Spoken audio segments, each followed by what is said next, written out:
Hello, नमस्कार सभी को। एमपी सिविल सर्विसेज में आप सभी का स्वागत है। आज से हम लोग एक नई यूनिट का शुरुआत कर रहे हैं जिसका नाम है यूनिट 5 इंडियन पॉलिटी भारतीय राज्य व्यवस्था।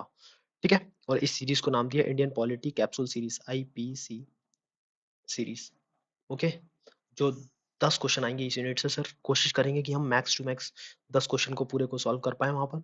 और मैक्स 10 नहीं कर पाए तो कम से कम 8 से 9 तो कर ही पाए, क्योंकि इस बार सीटें भी कम है तो सर कोशिश तो ये रहेगी कि पूरे 10 करे जाएं। ओके। तो शुरू करते हैं आज का लेक्चर। तो सबसे पहले सर सिलेबस क्या है। सिलेबस बहुत जरूरी है सर, इसको समझ लिया तो सर आपका आधा काम वैसे ही हो जाएगा। ओके। सो ये अपना क्या है, सिलेबस।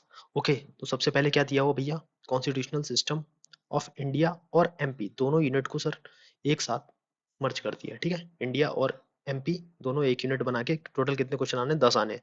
जिसके अंदर सबसे पहला क्या है, कॉन्स्टिट्यूएंट असेंबली, संविधान सभा।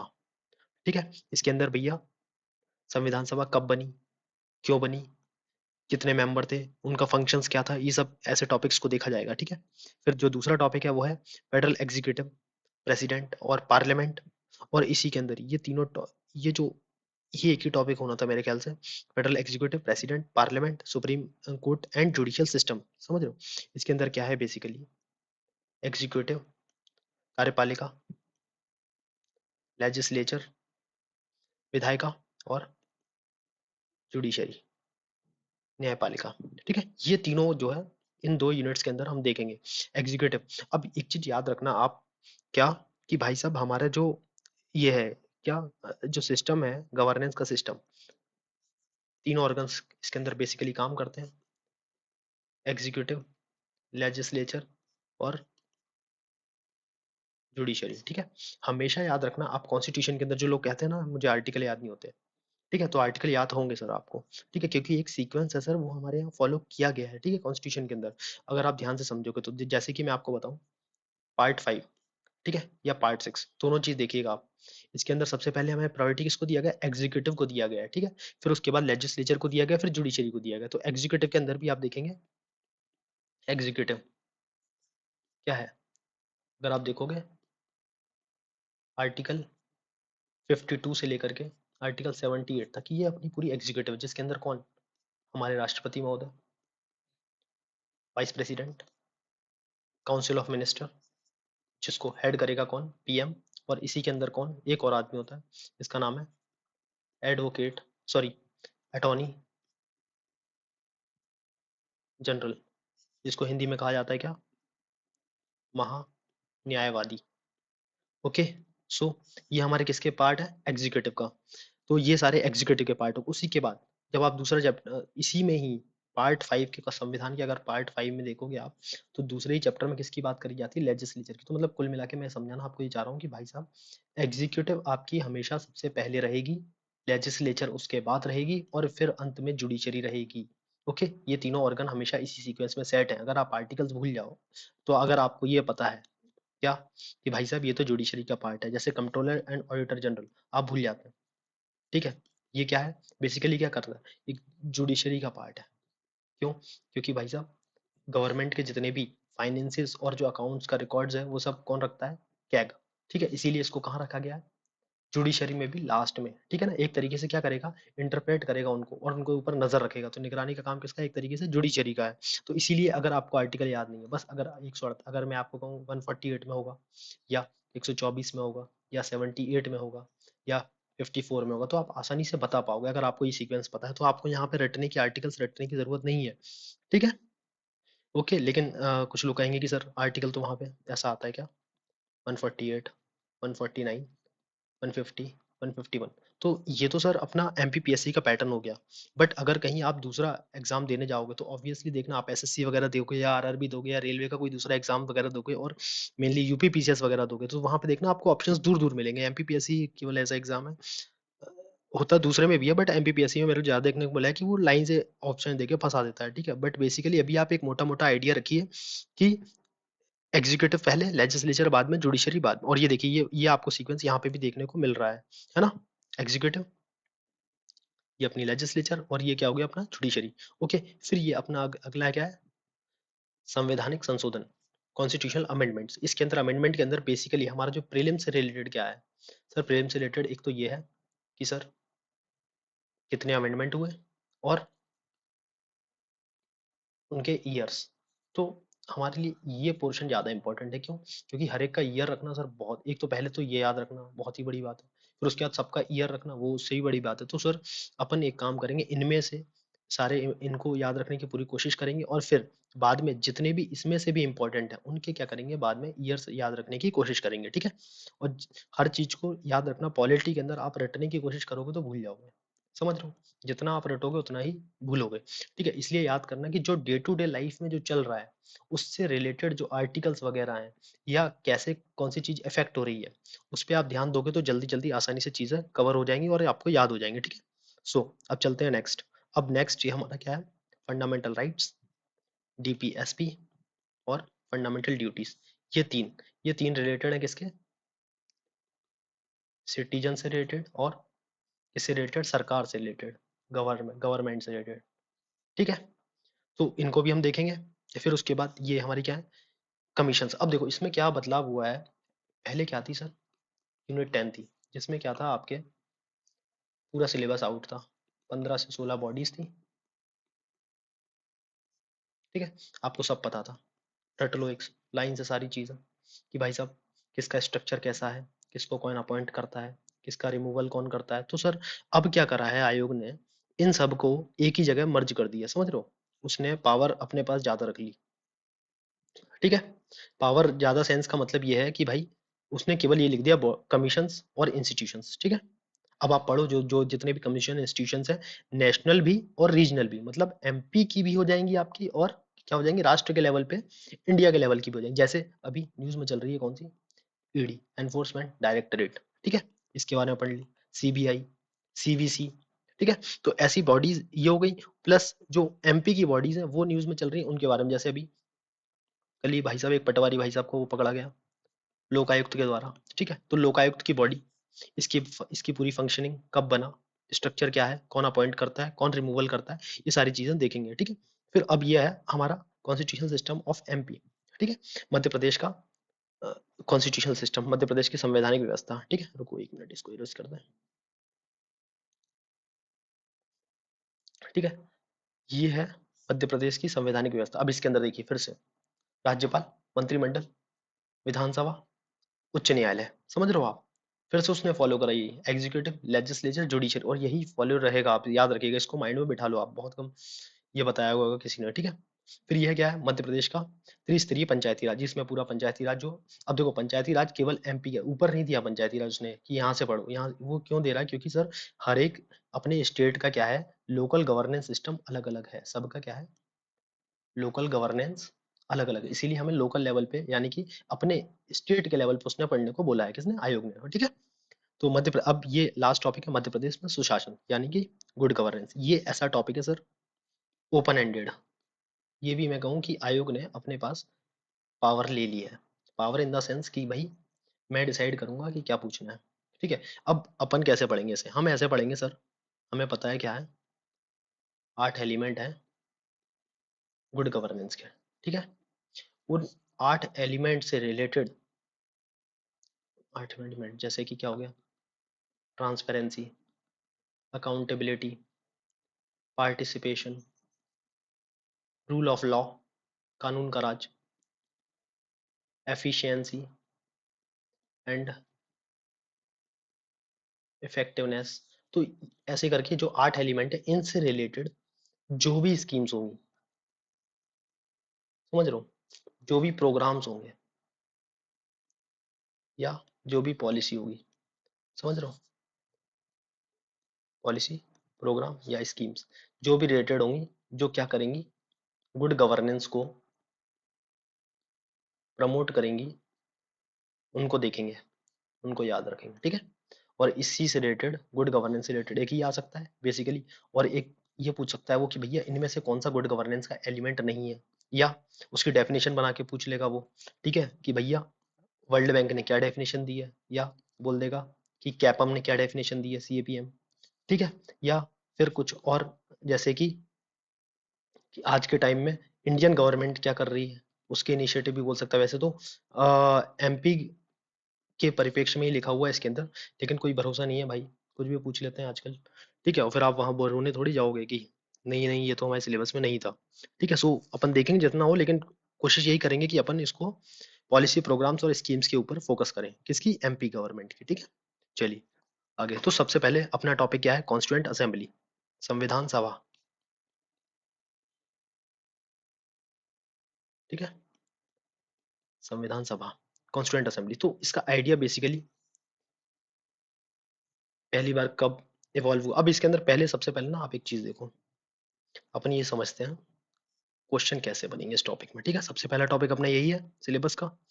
ठीक है, तो पहला क्या है कि क्या है और क्यों है, ये तो सर ठीक है, इसमें से ज्यादा क्वेश्चन मुझे नहीं लगता बनेगा। क्यों? क्योंकि सर क्या है भैया, एक रिप्रेजेंटेटिव बॉडी है जो कि क्या करेगी, संविधान का निर्माण करेगी। ठीक है, अब क्यों बनाएगी सर, ताकि संविधान का निर्माण हो सके। ठीक है, संविधान कॉन्स्टिट्यूशन फॉर्मेशन के लिए। ठीक है, अब बात आती है इसका एवोल्यूशन। एवोल्यूशन कैसे हुआ सर, इसके ऊपर सर क्वेश्चन बनेंगे। ठीक है, एवोल्यूशन में सर दो टाइप की चीजें हैं, एक इनफॉर्मल है और एक चीज है फॉर्मल, अनौपचारिक और औपचारिक शुरुआत। ठीक है, अनौपचारिक,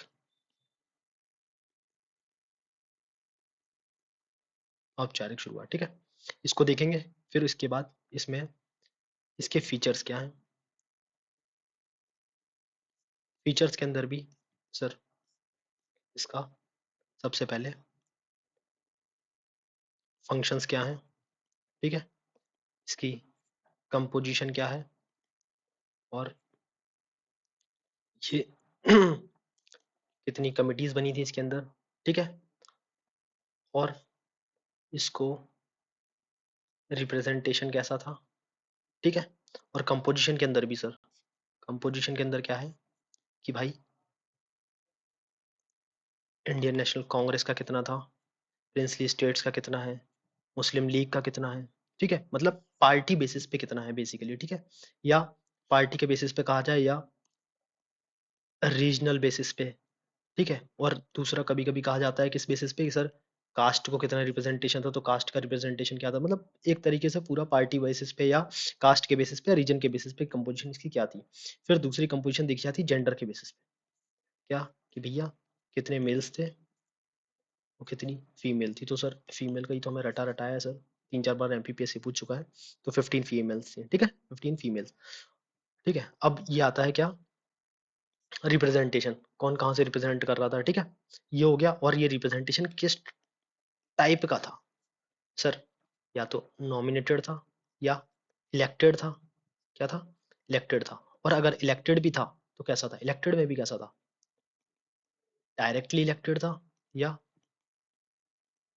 इनडायरेक्टली इलेक्टेड था। ठीक है, इतने सारे क्वेश्चंस जो है ना यहाँ से डील होंगे, और यहीं से ही क्वेश्चन बनेगा बनेगा। तो ठीक है, फिर एक और चीज है इसके अंदर, क्रिटिसिज्म। ठीक है, कि क्रिटिसिज्म अभी अभी अभी एमपीपीएससी मेंस मेंस के अंदर ये क्वेश्चन आया हुआ है। ठीक है, 2023 के मेंस में आपने देखा होगा कि भैया आप क्रिटिसिज्म लिख दो। ठीक है ना, कि किस किस ग्राउंड पे कॉन्स्टिट्यूएंट असेंबली को क्रिटिसाइज किया जाता है। ठीक है, या हमारे कॉन्स्टिट्यूशन को क्रिटिसाइज किया जाता है। ठीक है, ये हो गया। और एक क्वेश्चन और बनता है एक टाइप का, जिसके अंदर होता है स्टेटमेंट टाइप ऑफ क्वेश्चन।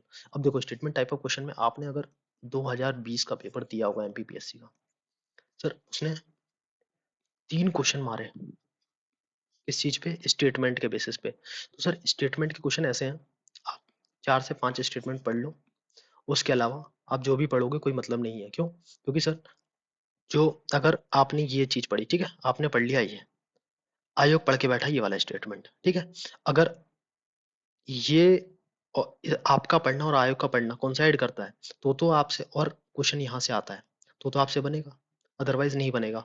और बेसिकली आयोग के अगर आप स्टेटमेंट उठाओगे ना, वो भाई ऐसे क्वेश्चंस पूछता है जो गूगल पर भी आसानी से नहीं मिलते।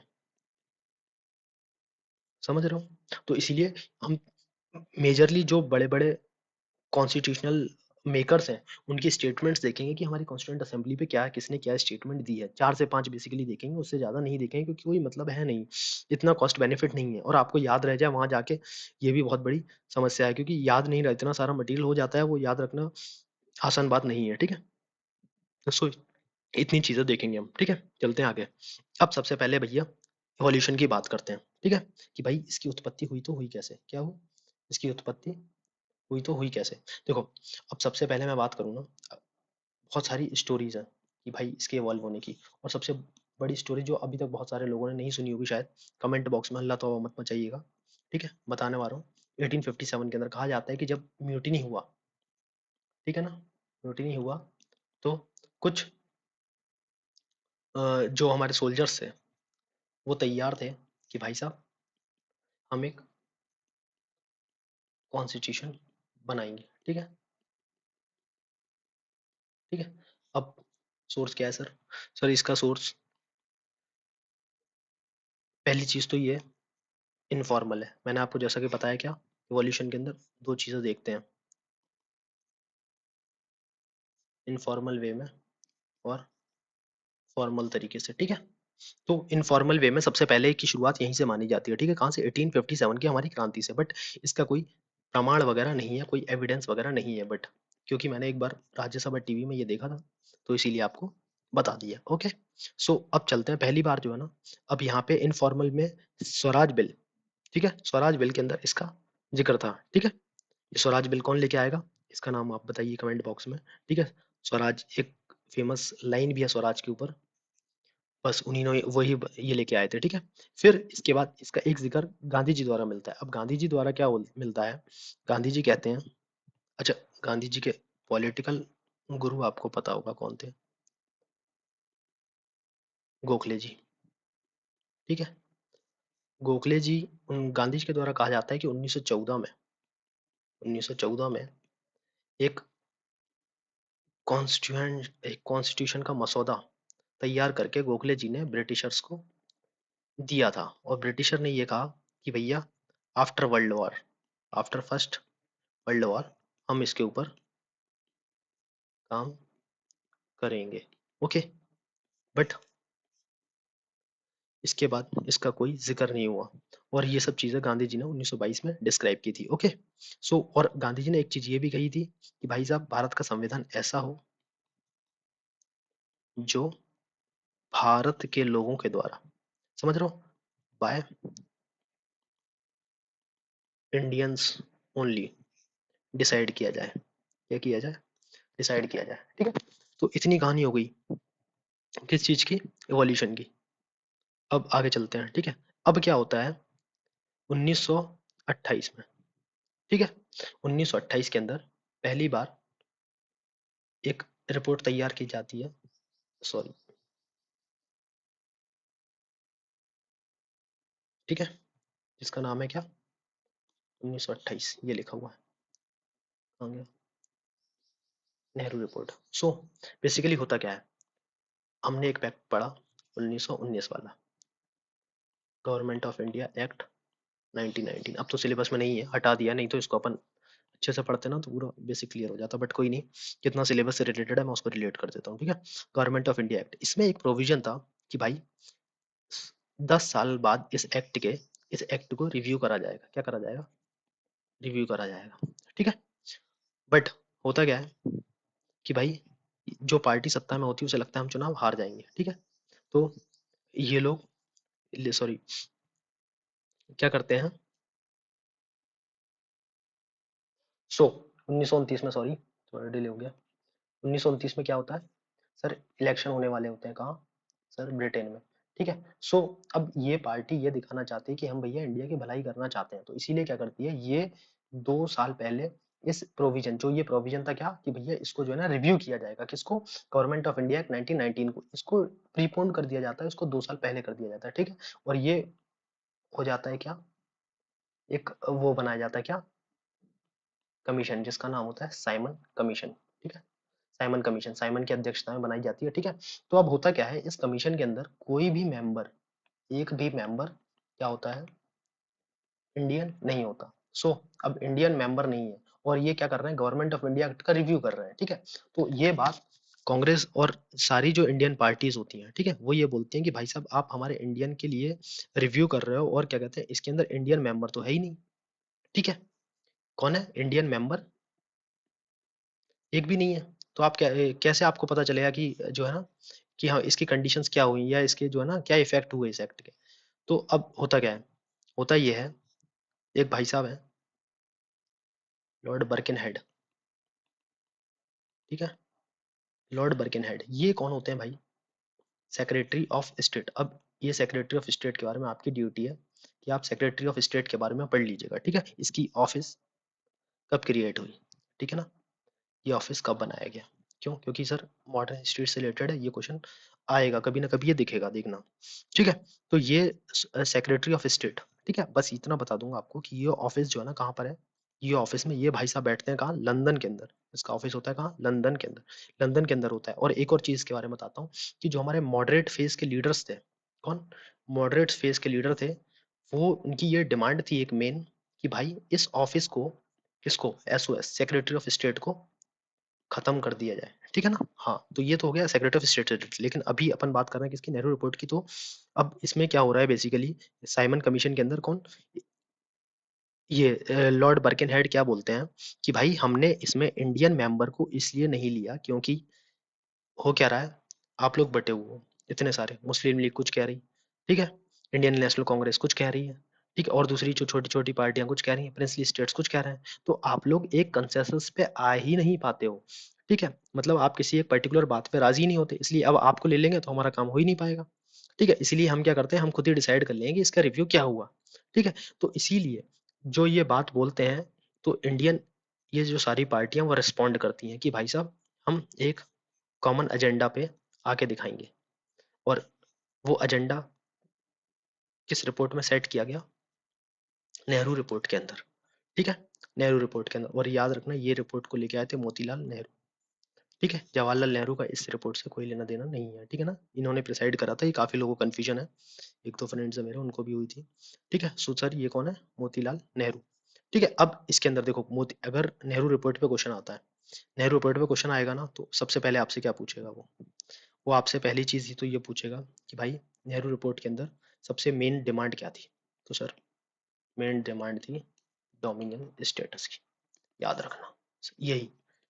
अब एग्जामिनर क्या करेगा, आपके साथ खेलेगा, वो क्या करेगा, इसमें डाल देगा पूर्ण स्वराज, क्या डालेगा, पूर्ण स्वराज, कि भैया उनकी डिमांड पूर्ण स्वराज है। और आप भावनाओं में बह के हाँ हाँ हाँ, बस बढ़िया यही तो था, नहीं लेकिन गलत है, ठीक है, क्या है, डोमिनेंट स्टेटस है। और दूसरा बड़ा चीज था जो आपको बता रहा हूँ, वो इससे भी ज्यादा पहले क्वेश्चन अगर पूछा जाएगा तो ये पूछा जाएगा क्या, क्वेश्चन ये पूछा जाएगा कि भाई नेहरू रिपोर्ट के अंदर जो सेपरेट इलेक्टोरेट था, सेपरेट इलेक्टोरेट को रिजेक्ट कर दिया, समझ रहे हो, रिजेक्ट कर दिया, ठीक है ना, सेपरेट इलेक्टर क्या कर दिया, रिजेक्ट कर दिया, ठीक है। लेकिन वो आपको ऑप्शन में क्या देगा कि इनमें से कौन सा नेहरू रिपोर्ट का प्रोविजन नहीं है, ठीक है ना, प्रोविजन नहीं है। और आपको क्या दे देगा वो एक ऑप्शन में कि सेपरेट इलेक्टोरेट को एक्सेप्ट किया, समझ रहे हो, यानी सेपरेट इलेक्टोरेट को क्या किया, मान लिया गया, ठीक है, यहीं फंसाएगा वो आपको यहीं। और जितने भी क्वेश्चन है सर आप कोई सी पीसीएस के अंदर प्रीवियस ईयर क्वेश्चन उठा के देख लेना, क्वेश्चन यही आया हुआ है, ठीक है। सो ये हो गया नेहरू रिपोर्ट के अंदर। तो इसी के अंदर एक प्रोविजन में बात करी गई क्या, कि भैया मतलब एक तरीके से ये क्या हुआ, कॉन्स्टिट्यूशन की तरह ही, कॉन्स्टिट्यूशन के खाके की तरह इसको तैयार किया गया, इसीलिए इसको माना जाता है कि भैया ये क्या है, कॉन्स्टिट्यूशनल जो एवोल्यूशन है उसके अंदर उसका पार्ट रहा है क्या, नेहरू रिपोर्ट। अब फॉर्मली बात किया जाए, ठीक है ना, क्या फॉर्मली बात किया जाए, तो फॉर्मली अगर बात करें तो सबसे पहले इस मुद्दे को कौन उठाते हैं भाई साहब, ये भाई साहब, कौन, एम एन रॉय, ठीक है, सॉरी एम एन रॉय साहब, ठीक है, ये कम्युनिस्ट पार्टी के लीडर होते हैं, वो सबसे पहले फॉर्मली बात ये उठाते हैं। फिर 1935 के अंदर, 1935 के अंदर, अब क्योंकि इसका जिक्र लक्ष्मीकांत में था इसलिए मैंने उसको पहले रख दिया है, ठीक है, 1935 में कांग्रेस बस जिक्र करती है इसका, लेकिन इसको फॉर्मली कांग्रेस के सेशन में 1936 के सेशन में इसको अपहोल्ड किया जाता है या सेशन के अंदर पास किया जाता है, ठीक है, 1936 के सेशन के अंदर, ठीक है। 1936 का सेशन कहाँ हुआ था सर, इसका आंसर आप कमेंट बॉक्स में पिन करिए, ठीक है। अब ये हो गया, कांग्रेस ने पहली बार यहाँ पे जो है ना क्या किया, डिमांड किया अपने सेशन के थ्रू, ठीक है। अब बात आती है 1938 की। 1938 में सर क्या होता है, हमारे पूर्व प्रधानमंत्री, प्रथम प्रधानमंत्री जवाहरलाल नेहरू, ठीक है, ये बोलते हैं कि जो हमारी जो संविधान सभा होगी वो इलेक्टेड होनी चाहिए एडल्ट फ्रेंचाइज के बेसिस पे, एडल्ट फ्रेंचाइज के बेसिस पे, ठीक है। ये हो गई इतनी कहानी। अब होता क्या है 1939 के अंदर, ठीक है, क्या होता है 1939 के अंदर एक मेजर इवेंट हो जाता है जो पूरी दुनिया को हिला देता है। क्या? Second world war. सॉरी थोड़ा राइटिंग के लिए माफ करना, क्योंकि अभी टच पैड का इतना यूज टू नहीं हूँ मैं, ठीक है, बट धीरे धीरे हो जाएगा, ठीक है। सो ये हो गया 1939 का सेकेंड वर्ल्ड वॉर आउटब्रेक होता है। कांग्रेस, आईएनसी क्या करती है, रिजाइन कर देती है कि भाई साहब हम आपको सपोर्ट नहीं कर रहे हैं, आपने कैसे वॉर में कूद गए और हमें भी कूदा दिया, ठीक है। तो कांग्रेस इसका विरोध करती है, ठीक है, कि भाई इंडिया आपको सपोर्ट नहीं कर रहा, ठीक है, आप हमसे बिना पूछे कैसे सपोर्ट कर लिया। बेसिकली ये रहता है, सपोर्ट तो इंडिया करता है क्योंकि एक्सेस पावर से लड़ना सर, वो लोग भी गलत ही कर रहे थे, इसलिए गांधी जी जो है अपोज करते हैं कि भाई एकदम से इनको अपोज करना सही नहीं है, ठीक है ना। सो इसीलिए क्या करते हैं, ये बोलते हैं कि आप हमसे बिना पूछे आप कैसे उतर गए, ठीक है, हमारी राय लिए बिना। ये मेन मेन मेन पॉइंट ये होता है, ठीक है। अब क्या होता है, अब इनको जीतना होता है इंडियंस का कॉन्फिडेंस, ठीक है। तो ये क्या करते हैं भाई साहब, एक ऑफर लेके आते हैं जिसका नाम है अगस्त। अगस्त के महीने में ले आते हैं भाई साहब, ठीक है। अब अगस्त ऑफर कब आता है, 1940 के अंदर, ठीक है। इसके अंदर ये होता है पहली बार, ठीक है। एक तो प्रोविजन इसके अंदर मेन ये रहता है कि भैया आपको डोमिनियन स्टेटस दे दिया जाएगा नियर फ्यूचर, और एक कॉन्स्टिट्यूएंट असेंबली की बात किया जाती है, ठीक है, कि भाई जिसमें जो है ना मेनली इंडियंस होंगे, ठीक है, मेनली इंडियंस वगैरह होंगे, एक ऐसा प्रोविजन होता है। बट अब देखो आप, इस समय क्या चल रहा है, ये लोग क्या बोल रहे हैं, dominion status.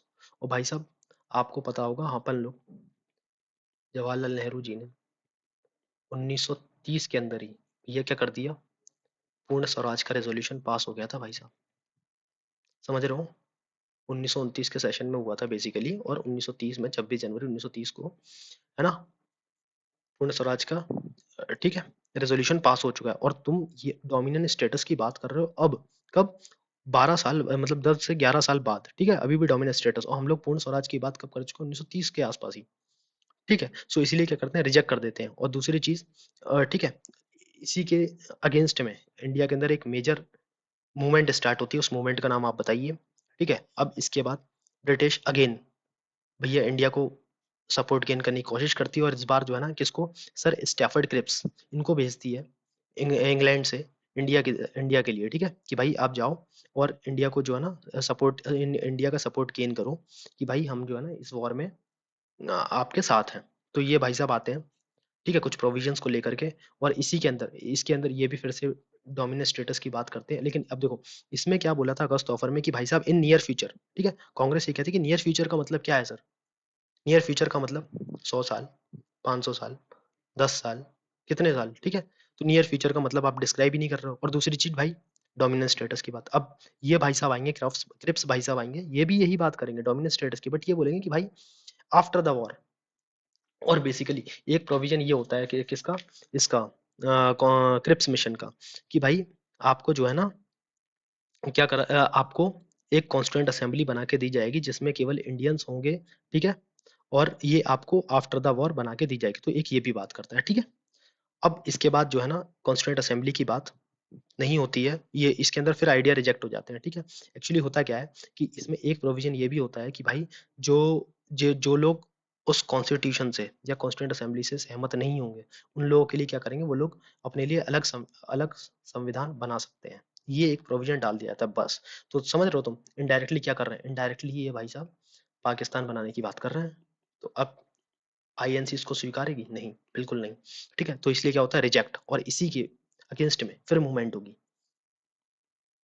Quit India movement, ठीक है, 8 अगस्त, ग्वालियर टैंक, बॉम्बे, ठीक है। ये मूवमेंट स्टार्ट हो जाती है। अब बात आती है अगला, अब क्या होता है, वर्ल्ड वार ओवर, वेबल प्लान आता है। वेबल प्लान, ये भाई साहब कौन होते हैं, ये अपने लॉर्ड साहब होते हैं, ठीक है, लॉर्ड वेबल, हमारे वॉइस रॉय, ठीक है। कब के? 1945 के टाइम के। ये क्या करते हैं, एक प्लान लेके आते हैं, ठीक है। प्लान क्या होता है वो मैं बताता हूँ, और इससे पहले एक चीज है, इसको शिमला कॉन्फ्रेंस भी बोला जाता है। क्या बोला जाता है इसको? शिमला कॉन्फ्रेंस भी बोला जाता है, ठीक है। अब शिमला कॉन्फ्रेंस, क्योंकि ये शिमला में होती है तो इसीलिए शिमला कॉन्फ्रेंस, और कुछ नहीं है, ठीक है। इसके अलावा और इसका, अब इसमें क्या होता है कि भाई आप लोग एक काम करो, एक बॉडी बनाएंगे। क्या बनाएंगे? एक बॉडी बनाएंगे जिसमें कितने होंगे, एक मिनट इसको क्लीन कर लूं,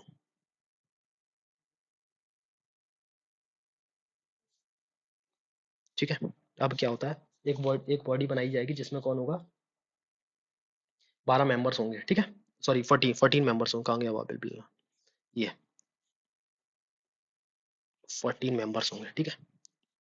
14 मेंबर्स होंगे जो कि क्या करेंगे, इंटरिम सरकार, अंतरिम सरकार को बनाएंगे, जिसमें 6 मेंबर्स होंगे आईएनसी के, 6 मेंबर्स होंगे मुस्लिम लीग के, एक मेंबर होगा आपका एससी का, और एक होगा सिख कम्युनिटी का, ठीक है। ये इसकी कंपोजिशन होगी।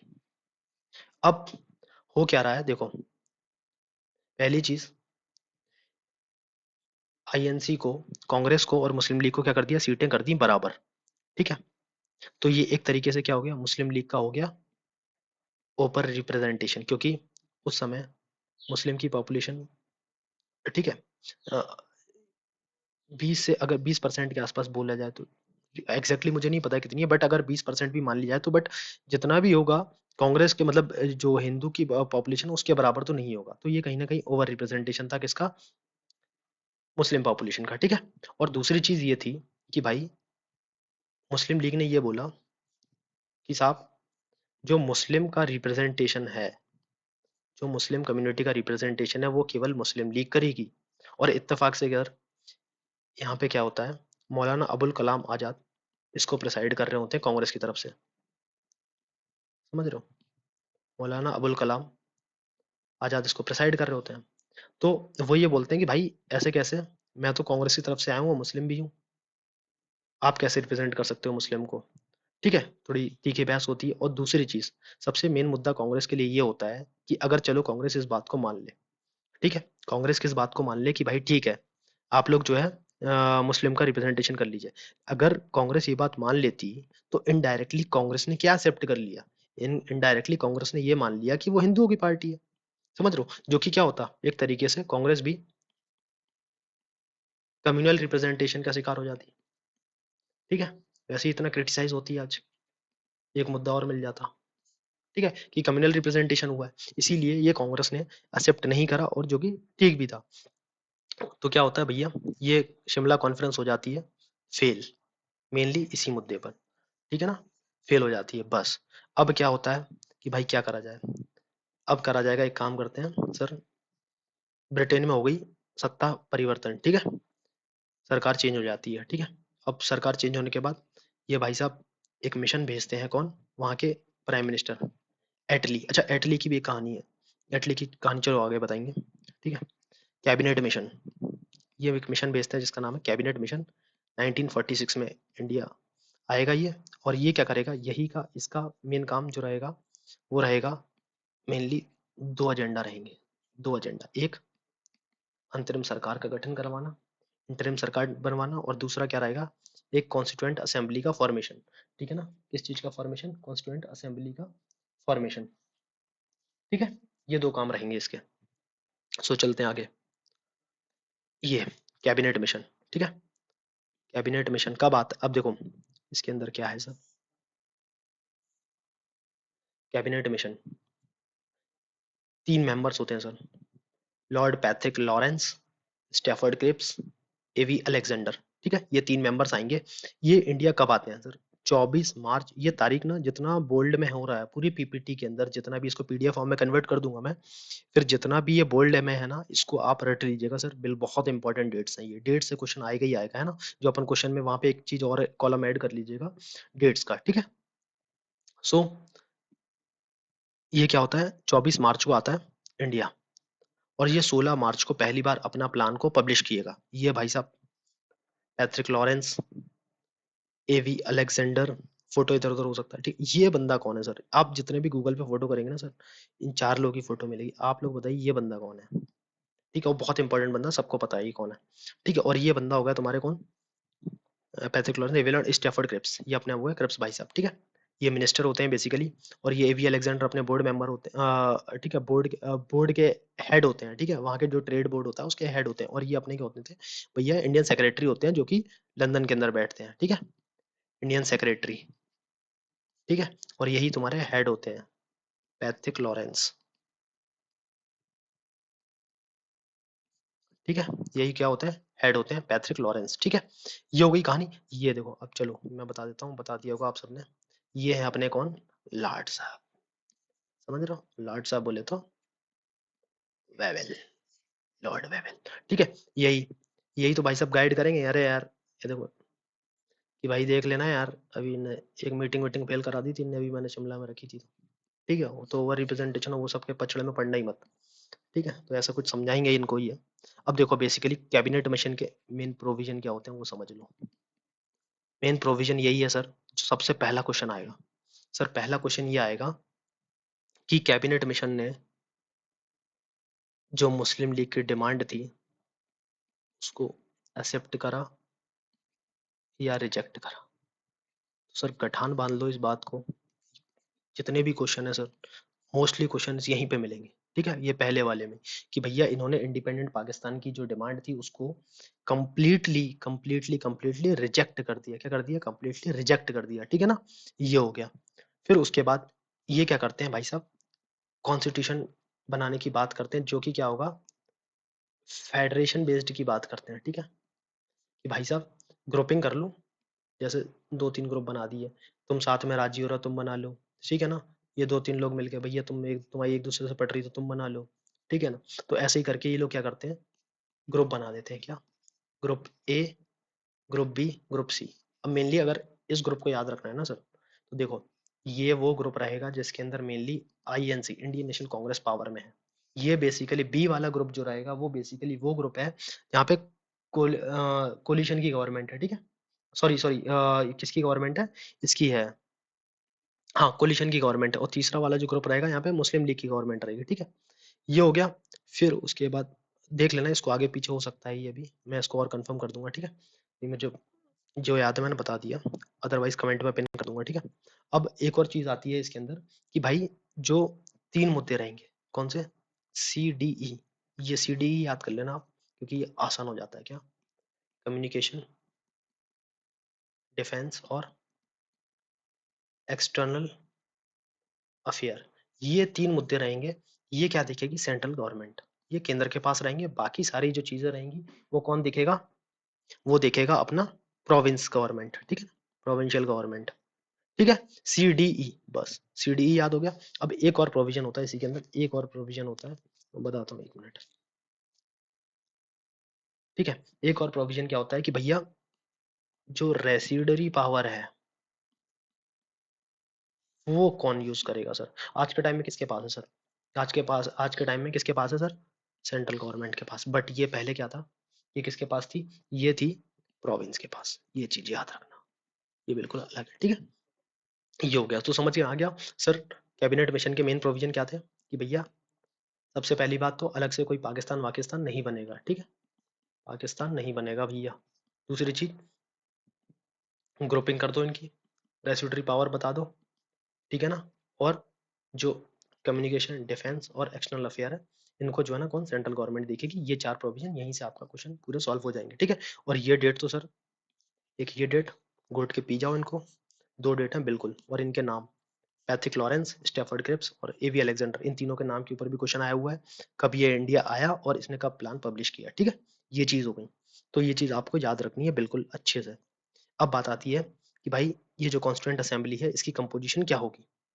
ठीक है, कंपोजिशन इसकी क्या होगी, तो कंपोजिशन में बात करते हैं। जो टोटल सीट्स इसकी डिसाइड की गई वो की गई क्या, 389, 389। ठीक है, अब इसके जो 389 का जो डिस्ट्रीब्यूशन था वो क्या किया गया, 292 प्लस 4 प्लस 93। ठीक है, अब ये 292 ये हो गई आपकी किसकी, ये ब्रिटिश प्रोविंस की, ब्रिटिश प्रोविंस की। और ये जो चार सीट है, ये जो चार सीट है ठीक है, ये 4 सीट हो गई आपके चीफ कमिश्नर, ठीक है, जो चीफ कमिश्नरेट थे ये थी, और ये आपकी हो गई प्रिंसली स्टेट्स की। अब बेसिकली है था क्या, ये तो होंगी आपकी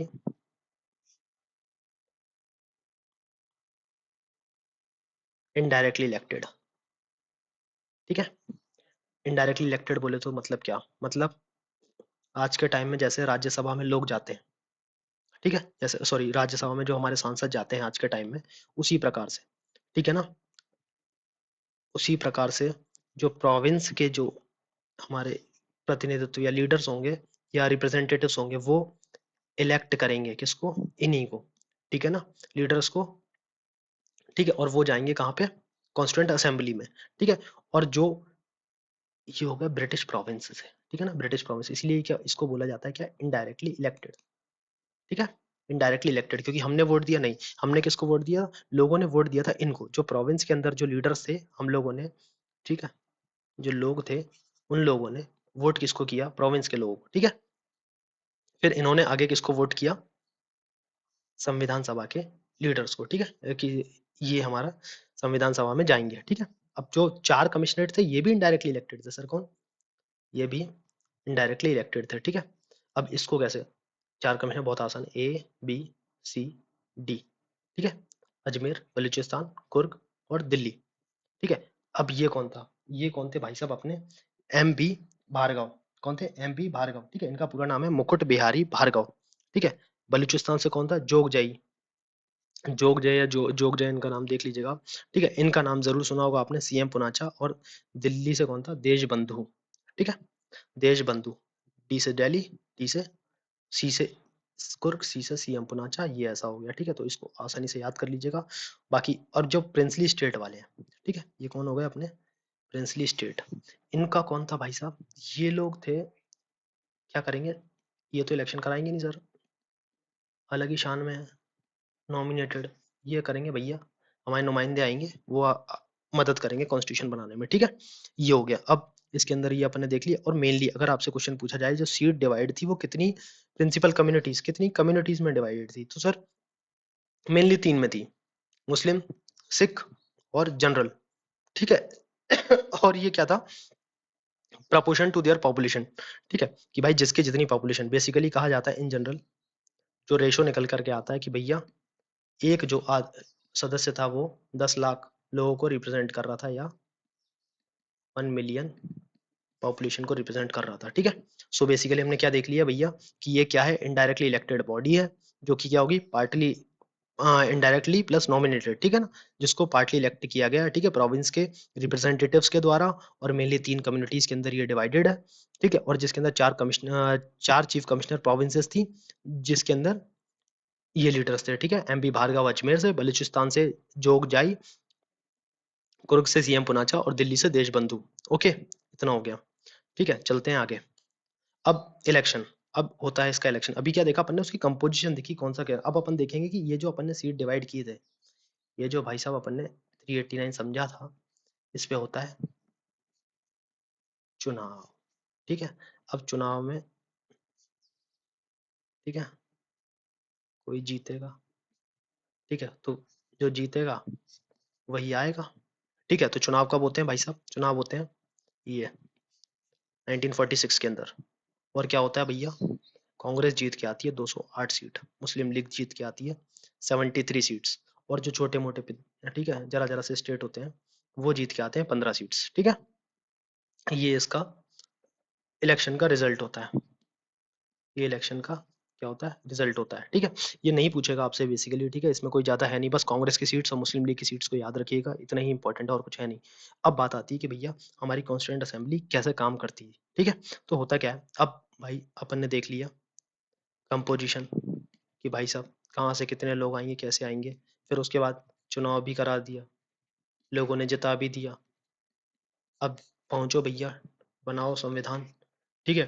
तो संविधान बनाने के लिए पहली मीटिंग होती है भाई साहब, पहली मीटिंग होती है 9 दिसंबर को 1946 को, ठीक है। ये लोग मिलते हैं सब, और डिसाइड करेंगे कि भाई हमारा कॉन्स्टिट्यूशन कैसे बने, ठीक है। और याद रखिएगा मुस्लिम लीग ने इसको कम्प्लीटली बॉयकॉट करा, ठीक है। अब इसके ऊपर थोड़ा डिबेट है इस क्वेश्चन में, ठीक है। Attended by only by 211 members, ठीक है। अब क्योंकि ये जो है लक्ष्मीकांत के अंदर ये नंबर मेंशन था, इसलिए मैंने यहाँ पे मेंशन कर दिया है। अदरवाइज कोई कहता है 207, कोई 208, कोई 210, ठीक है। हमने जिन माँ साहब से पढ़ा है वो 208 के ऊपर बहुत ज़्यादा श्योर है, तो बाकी मुझे नहीं पता, ठीक है। मैं लक्ष्मीकांत को फॉलो करता हूँ ज़्यादा, तो लक्ष्मीकांत में 211 मेंबर दिया, इसलिए मैंने भी मेंशन कर दिया, ठीक है। अब देखो होता क्या, अब सभा तो जुड़ गई। अब सब अब सभा को प्रिसाइड कौन करे, कोई तो गाइड करेगा। तो इसके लिए चाहिए कौन, एक सभापति। तो टेम्परेरी बेसिस पे, ठीक है ना, टेम्परेरी बेसिस पे प्रेसिडेंट चुना गया किसको, डॉक्टर सच्चिदानंद सिन्हा को। किसको, डॉक्टर सच्चिदानंद सिन्हा को, ठीक है। इन्होंने प्रिसाइड करा। अब बेसिकली क्या था, फ्रेंच प्रैक्टिस होती है कि भाई साहब जो सबसे सीनियर होगा उसको क्या करेंगे, उसको बना देंगे अपन प्रेसिडेंट, ठीक है ना, काय का, असेंबली का। तो इसीलिए इनको चुन लिया, ठीक है, टेम्परेरी बेसिस पर। और ये क्योंकि सबसे ज्यादा सीनियर थे, प्लस थोड़ा एज ज्यादा थी, हेल्थ प्रॉब्लम्स थी, तो इसी की वजह से इन्होंने अपने लिए एक सेक्रेटरी, ठीक है, कौन, एक सेक्रेटरी अपॉइंट कर लिया, ठीक है, या वाइस प्रेसिडेंट जिसको कहा जाए, वाइस प्रेसिडेंट, ठीक है, जिनका नाम था क्या, फ्रैंक एंथनी। क्या नाम था, फ्रैंक एंथनी। अब ये भाई साहब की क्या खासियत है, भाई साहब क्या सर हैं, सॉरी, ठीक है।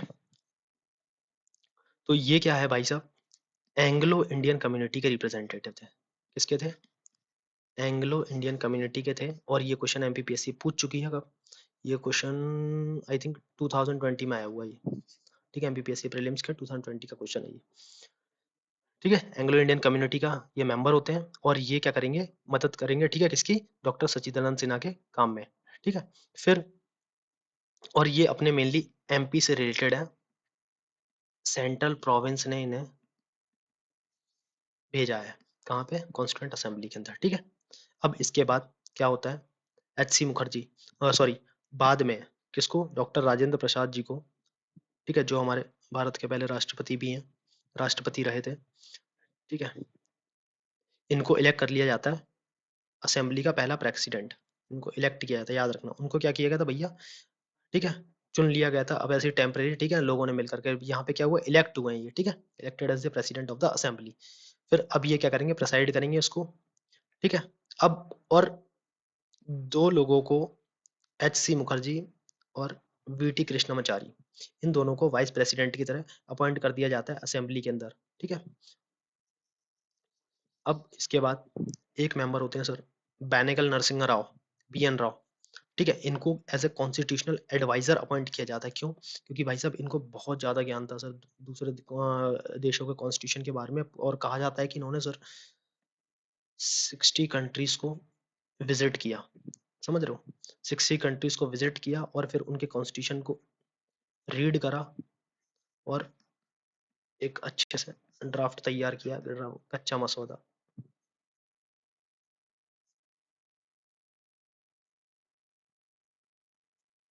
ठीक है। ये हो जात, बाकी वो ड्राफ्टिंग अलग है, जो जो अपन फॉर्मली पढ़ेंगे, जो ड्राफ्टिंग कमेटी बनेगी वो चीज़ अलग है, ठीक है, उसको अपन बाद में पढ़ेंगे। तो ये हो गया बैनेगल नरसिंह राव, याद रखिएगा ये क्वेश्चन आ सकता है, ठीक है, ये क्वेश्चन आ सकता है, 3 स्टार लगा लीजिएगा, बी एन राव। अब एच वी अयंगर, ये भाई साहब क्या होते हैं, सेक्रेटरी होते हैं, ठीक है। ये एच वी अयंगर सर कौन होते हैं, सेक्रेटरी होते हैं कॉन्स्टिट्यूंट असेंबली के, ठीक है। कॉन्स्टिट्यूंट असेंबली का सेक्रेटरी कौन है, एच वी अयंगर। फिर दो लोग और हैं, एस एन मुखर्जी, ये चीफ ड्राफ्ट्समैन होते हैं हमारे संविधान के, कौन चीफ ड्राफ्ट्समैन होते हैं, कौन, S N Mukherjee, chief draftsman हमारे कॉन्स्टिट्यूशन के, ठीक है। तो ये सब हो गए कौन, मेजर जो वर्क कर रहे हैं, ठीक है। यहाँ पे एक फ्रैंक एंथोनी का नाम नहीं था, तो आप उनको, ठीक है, यहाँ पे लिख लीजिएगा, फ्रैंक एंथोनी, ठीक है। चलो नेक्स्ट। अब होता क्या है, ये कॉन्स्टिट्यूंट असेंबली पहली बार कब मिली थी, 9 दिसंबर को, ठीक है। अब वो फर्स्ट मीटिंग, सेकंड मीटिंग, जो मीटिंग वगैरह और सेशंस वगैरह होते हैं उसके लिए हम अलग से देखेंगे। अभी देख लेते हैं कि भाई जब ऑब्जेक्टिव रेजोल्यूशन के क्या सीन है। ऑब्जेक्टिव रेजोल्यूशन बेसिकली क्या होता है, ये 13 दिसंबर 1946 को मूव किया जाता है, किसके द्वारा, जवाहरलाल नेहरू के द्वारा, ठीक है। और इसके अंदर होता क्या है, इसके अंदर हमारे संविधान की फंडामेंटल फंडामेंटल्स और संविधान की फिलोसफी, दो चीजें होती हैं, और ये दोनों चीजें हमारे 8 आर्टिकल्स दिए गए हैं, उनके अंदर जो है ना 8 आर्टिकल्स जो है ना अडॉप्ट किए गए थे, बेसिकली दिए क्या गए हैं, ठीक है ना, 8 आर्टिकल्स थे, उसी के अंदर पूरी ये ठीक है इनहिबिट होती है, उन्हीं के अंदर होती है, ठीक है। फिर इसके बाद इसको अनएनिमसली अडॉप्ट किया जाता है 22 जनवरी को। बेसिकली हुआ क्या, इतना लेट क्यों हो गया 13 दिसंबर से 1904, मतलब इस दिन मूव किया जा रहा है, वो पास देख रहे हो कितना कब हो रहा है, लगभग एक महीने बाद, एक सवा महीने बाद। तो बेसिकली मुस्लिम लीग का वेट किया जा रहा था कि शायद ज्वाइन कर लें भाई साहब, लेकिन वो नहीं मान रहे, बिल्कुल नहीं मानते, ठीक है। तो ये इसको जो है ना 22 जनवरी को क्या, ये दोनों डेट इंपॉर्टेंट है, दोनों डेट को याद कर लीजिएगा सर प्लीज, इसको भी और ये इसको भी, दोनों डेटें इंपॉर्टेंट है सर, 3 स्टार लगा दिया मैंने, ठीक है। और इसी आज का जो हमारा मॉडिफाइड वर्जन है सर ऑब्जेक्टिव रेजोल्यूशन, उसी को बोलते हैं प्रीएम्बल, क्या बोलते हैं, प्रीएम्बल। और अब जो है ना आगे चलते हैं दूसरे अदर फंक्शंस पे। तो दूसरे अदर फंक्शंस में भाई साहब इसी ने कॉमनवेल्थ को रेटिफाई किया, कब किया, मई 1949 में, ठीक है। नेशनल फ्लैग को अडॉप्ट किया, तारीख याद कर लीजिएगा सर, बिल्कुल हाईलाइट है, ठीक है। नेशनल एंथम को कब अडॉप्ट किया गया, 1950 में, और नेशनल सॉन्ग को भी, ठीक है, दोनों की तारीख सेम है, तो इन दोनों का तो कोई दिक्कत है ही नहीं, ठीक है। बस इसको नेशनल फ्लैग को देख लीजिएगा और कॉमनवेल्थ वाली मेंबरशिप देख लीजिएगा, ठीक है। अब बात आती है कि भैया कमिटीज कितनी रही हैं, ठीक है। सो एक काम करते हैं, आज थोड़ा ज़्यादा हो गया अब, ठीक है, काफ़ी एक्सप्लेनेशन हो गया, अभी इसको यहीं एंड करते हैं, ठीक है। अब बाकी पूरा देख लीजिएगा, तो हमने क्या क्या देख लिया है वो एक बार रिवाइज कर देता हूँ जल्दी से। तो हमने ये सिलेबस देखा, इसमें हमें ये टॉपिक पढ़ना है, कॉन्स्टिट्यूंट असेंबली ये हो गया, ये हो गया, ठीक है। एग्जीक्यूटिव, लेजिस्लेटिव, जुडिशरी हम तीनों की तरफ से, और दोनों तरफ से देखेंगे, कहाँ से, यूनियन की भी देखेंगे, एमपी की भी देखेंगे, संविधान संशोधन हो गया, फिर उसके बाद एफआर, डीपीएसपी, फंडामेंटल ड्यूटी सब देखेंगे, कॉन्स्टिट्यूंट असेंबली क्या है क्यों नहीं है, ठीक है, क्यों बनी, कैसे एवोल्यूशन हुआ, ये सब हो गया, एम रॉय का हो गया, ये हो गया, ठीक है। यहाँ पे सर एक चीज याद रखिएगा, ये जो मैंने स्लाइड छोड़ी थी, देखो यहाँ पे क्या हो रहा है, ये चीज ध्यान दीजिएगा। 1939 में जब कांग्रेस रिजाइन करेगी ना, उसके बाद जो मॉडर्न हिस्ट्री है, ठीक है, क्या है मॉडर्न हिस्ट्री और इंडियन पॉलिटी, इन दोनों के टॉपिक ना बहुत ज्यादा कोइंसाइड करते हैं, ठीक है ना। कोइंसाइड मतलब एक दूसरे मिले रहते हैं, आप डिफरेंशिएट नहीं कर सकते कौन सा पॉलिटी का, और एक दूसरे से मतलब क्वेश्चन रिलेट करके पूछ ही लिया जाता है। अब होता क्या है इसके अंदर ना, मतलब बोलने की क्या कोशिश कर रहा हूँ मैं, कि भाई आपको जो है ना मंथ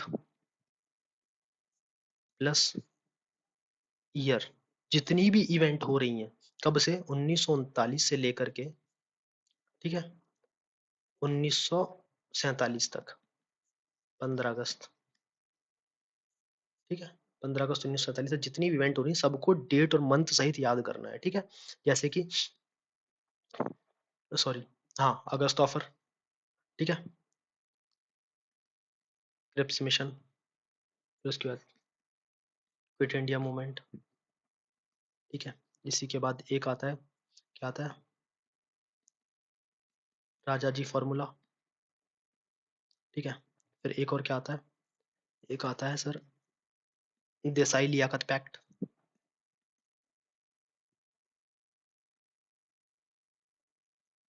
फिर क्या आता है, फिर आता है सर वेबल प्लान, हमारे लाट साहब, ठीक है ना, ये वही लाट साहब है जो गाँव में बोलते हैं अपन लोग कि लाट साहब आ गए, ठीक है, हम सब भी यही बन जाएंगे लाट साहब, वेबल प्लान, फिर क्या आएगा, कैबिनेट मिशन, ठीक है। फिर कैबिनेट मिशन, फिर आएगा आपका क्या, एटली डिक्लेरेशन, फिर क्या आएगा, एक चीज और आएगी, क्या आएगा, the Mountbatten plan, movie भी आई है इसके ऊपर, माउंट बैटन प्लान, ठीक है। ये हो गया। फिर इंडिया इंडिपेंडेंस एक्ट, मतलब ये आपको जो है ना पूरी सबकी तारीख क्लियर रहनी चाहिए, मंथ भी, इनफैक्ट यूपीएससी के अंदर अगर आप देखोगे तो उन्होंने मंथ भी पूछा हुआ था, ठीक है ना। तो इसको याद कर लीजिएगा, क्योंकि मैं इसलिए बोल रहा हूँ यूपीएससी पढ़ाने का मकसद नहीं है, क्योंकि अब जो है ना जो यूपीएससी में क्वेश्चन आ जाता है वो पीएससी रिपीट करती है ना, इसलिए जैसे अगस्त ऑफर 1940 हो गया, 1942 हो गया, क्विट इंडिया मूवमेंट हो गया, तारीख सहित देखो, तारीख पूछी थी, देखा, 8 अगस्त, खुद ही वो बात अलग है कि पीएससी खुद ही कंफ्यूज हो गया, समझ रहे हो, जो तारीख थी वही गायब कर दी उन्होंने ऑप्शन से, क्या ही बोले अब, ठीक है। राजा जी फार्मूला हो गया 1944, बुलाई भाई देसाई लियाकत पैक्ट हो गया 1944, वेवेल प्लान हो गया 1945, कैबिनेट मिशन 1946। इनकी तारीखें भी याद करनी थी, जो 24 मार्च बताई थी, और क्या बताया था एक और, ठीक है, जो देख लीजिएगा, ठीक है।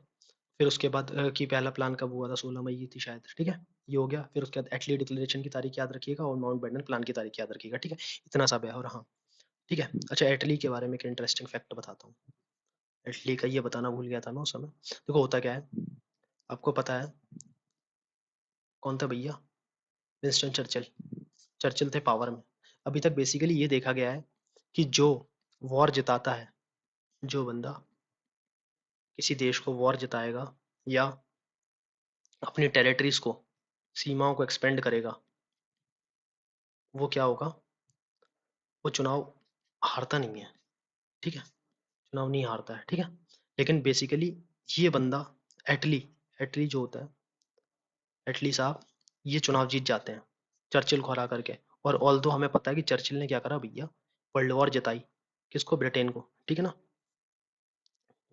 लेकिन अब इन्होंने क्या बोला, तो ये जीते कैसे, इनका एक डायलॉग बड़ा फेमस हुआ था कि, मैं मानता हूँ कि मतलब इन्हीं के डायलॉग है ना, जो कोट था वो बता रहा हूँ कि, ठीक है, आपने युद्ध जिताया, ठीक है, आपने युद्ध जिताया, अच्छी चीज है, लेकिन क्या हमें ऐसे युद्ध की बार बार जरूरत है, या हमें एक अच्छे प्रशासन की जरूरत है।